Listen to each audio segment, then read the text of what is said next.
Hello students, my name is Pooja Jain and today I will teach you class 5th से math में chapter 11 क्षेत्रफल और घेरा।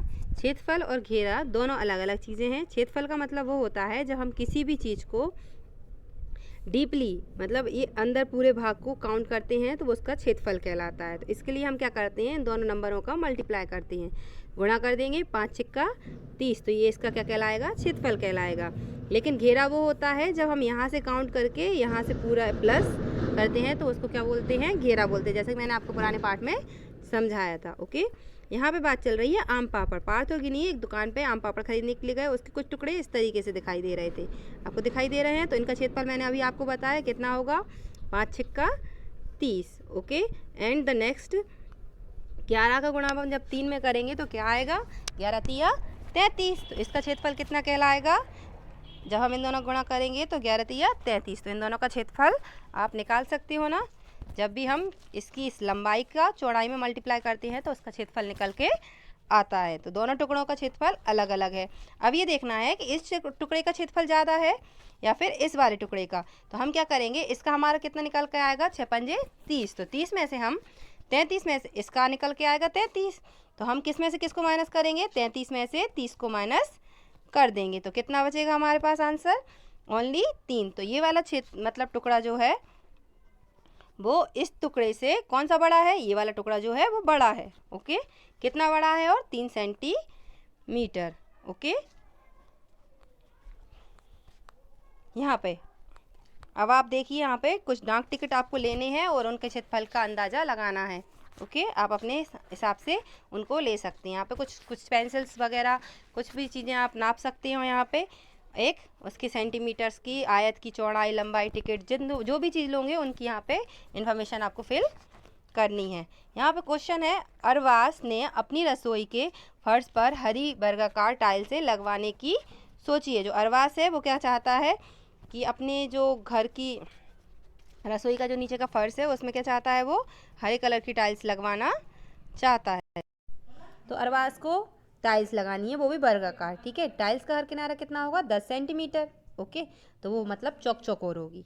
तो उसकी रसोई जो है वो 220 सेंटीमीटर लंबी है और 180 सेंटीमीटर चौड़ी है। तो हम इसको सॉल्व को अरवास वाले क्वेश्चन से पहले आपको ये 2 क्वेश्चन सॉल्व करने हैं जो कि मैंने आपको समझाया था। 5 छिक्का 30, इसका 30 वर्ग सेंटीमीटर आएगा और दूसरे का हम निकालेंगे। दूसरा वाला क्वेश्चन नहीं करेंगे, तीसरे वाला करेंगे। तो इसमें 11 का हम 3 से मल्टीप्लाई करेंगे तो इसका कितना निकलेगा, 33 वर्ग सेंटीमीटर। और कितना ज़्यादा है तो हम यहाँ पर निकाल सकते हैं।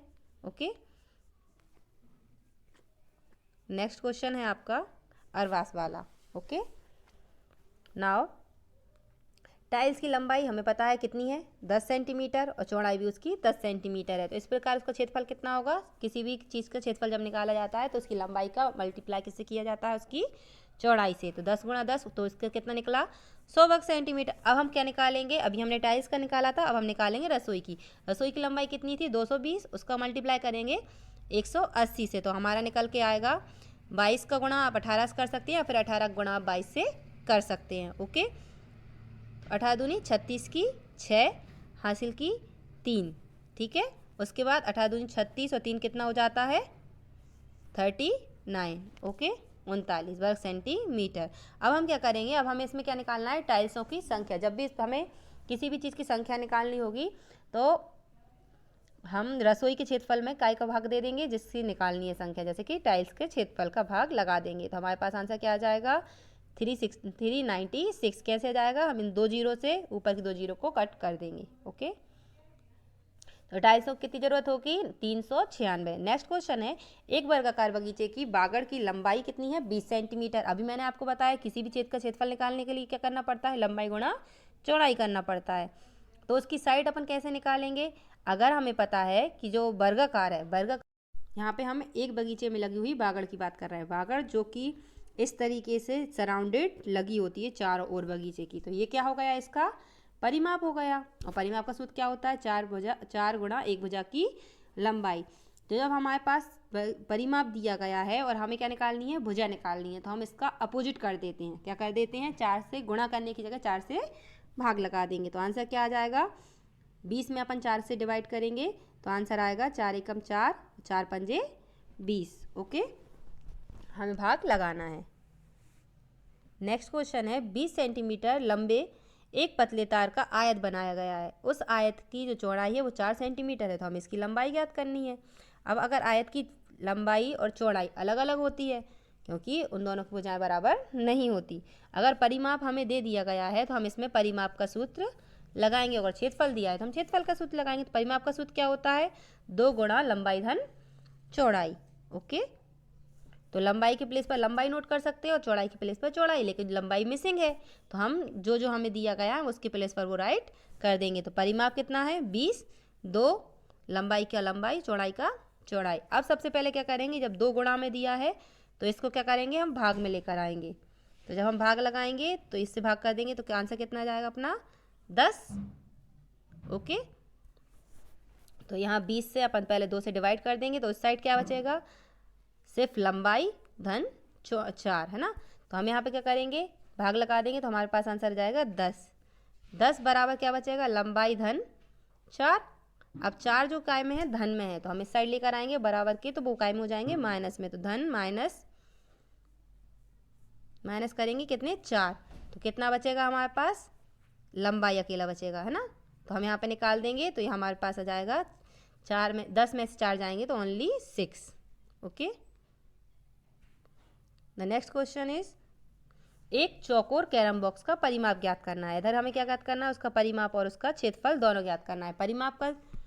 परिमाप जो है दिया गया है। परिमाप कितना है?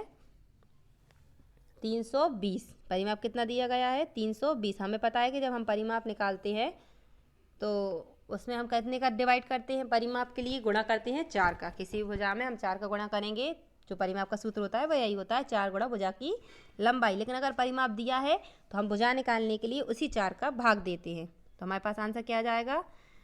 4 एकम 4, 4 आठे 32। हम भाग लगाएंगे तो 8 बार पूरा पूरा जाएगा और 0 की 0 आ जाएगी। इसी तरीके से अगर हम क्षेत्रफल निकालेंगे तो क्षेत्रफल का सूत्र क्या होता है?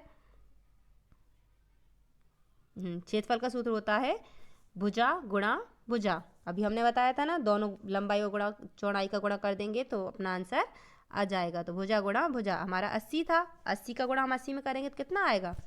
6400 वर्ग सेंटीमीटर। जब भी क्षेत्रफल राइट करेंगे तो उसमें वर्ग लगाना बहुत जरूरी होता है। ओके,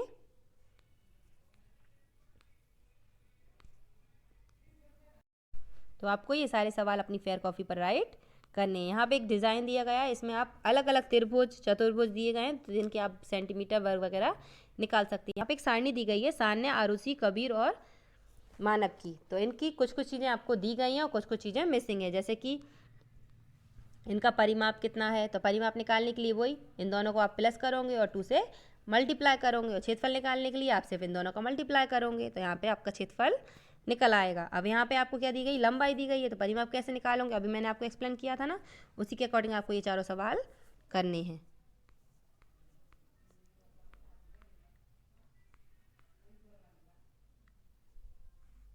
ये आपकी अपनी अपनी टोली में देखें कौन किसकी पीठ पर बैठा है, ये आप सेल्फ कर सकते हैं।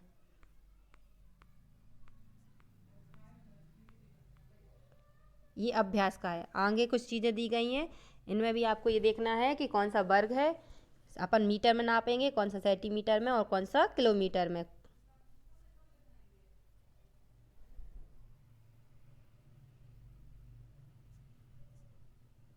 चिड़ियों को बचाओ, ये स्टोरी आपको रीड करना है। उसके बाद आपको इनके आंसर्स अपनी रफ कॉपी पर राइट करना है। राजा की कहानी आपको रीड करनी है, मैं इसके सॉल्व आपको करा रही हूँ। ओके, यहाँ पे दिया गया है एक आयत दिया गया है जिसकी लंबाई चौड़ाई कितनी है? 40 गुणा 20। तो इसके लिए सोने का तार मतलब तार चाहिए, तो पूरा यहाँ से लेके यहाँ तक पूरा चाहिए अपन को। तो हमें पता है कि परिमाप निकालने का सूत्र क्या होता है? परिमाप का सूत्र होता है 2 गुणा लंबाई धन चौड़ाई। क्या होता है? 2 गुणा लंबाई धन चौड़ाई। किसी भी चीज़ का हम परिमाप इसी तरीके से निकालेंगे।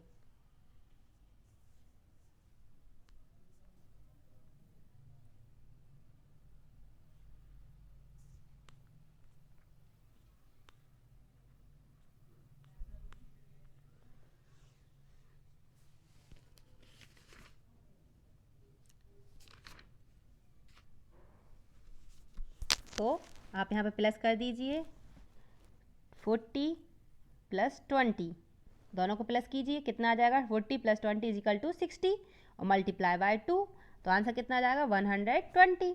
आप इस तरीके से करेंगे तो इसका भी आ जाएगा 80 + 10 मतलब कि 90, और 90 में अपन क्या कर देंगे 2 से मल्टीप्लाई कर देंगे, तो 180 मतलब 9 दूनी 18, 180 इसका आ जाएगा। और इन दोनों को प्लस करेंगे तो 8 एकम 8, समझ में आया। सबसे पहले क्या करना है, इन दोनों को प्लस करना है, उसके बाद 2 से मल्टीप्लाई करना है। इन दोनों को प्लस करना है और 2 से मल्टीप्लाई करना है। ओके, ये आपका चैप्टर फिनिश हो गया। आप इसमें मल्टीप्लाई करेंगे तो यहाँ पे जो पॉइंट लगा है वो एक नंबर, ये देखिए तीसरे नंबर पे कितना है 800 + 1, तो इन दोनों को क्या करेंगे हम सबसे जोड़ेंगे तो कितना हो जाएगा 801। 801 में किसका मल्टीप्लाई करेंगे 2 से, तो आंसर कितना आ जाएगा 2 एकम 2, 0 की 0, 2 अट्ठे 16। आपको आ गया समझ में।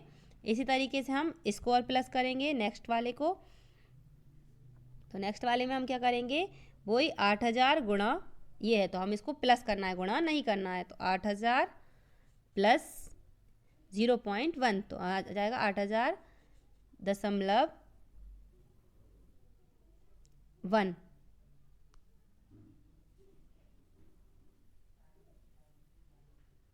प्लस करेंगे 0.1 का, तो हो जाएगा 0 में 0 जुड़ेगी और 0.1 का 0.1 लिखा जाएगा, तो 1000.1। फिर इसका क्या करेंगे अपन 2 से मल्टीप्लाई कर देंगे, किससे 2 से, तो 2 1 जा 2, पॉइंट का 0.000। किसी भी संख्या का अपन जब मल्टीप्लाई जीरो से करते हैं तो आंसर ऑलवेज 0 आता है। जब 1 से करते हैं तो आंसर क्या आता है हमेशा वही संख्या जिससे हम मल्टीप्लाई कर रहे हैं, गुणा करते हैं। 2 अट्ठे 16, ये आपका कंप्लीट हो गया। ओके, ये लेसन आपका फिनिश हो गया है। आपको जितने क्वेश्चन समझाए गए हैं उतने क्वेश्चन आपको फेयर कॉपी पर राइट करने हैं।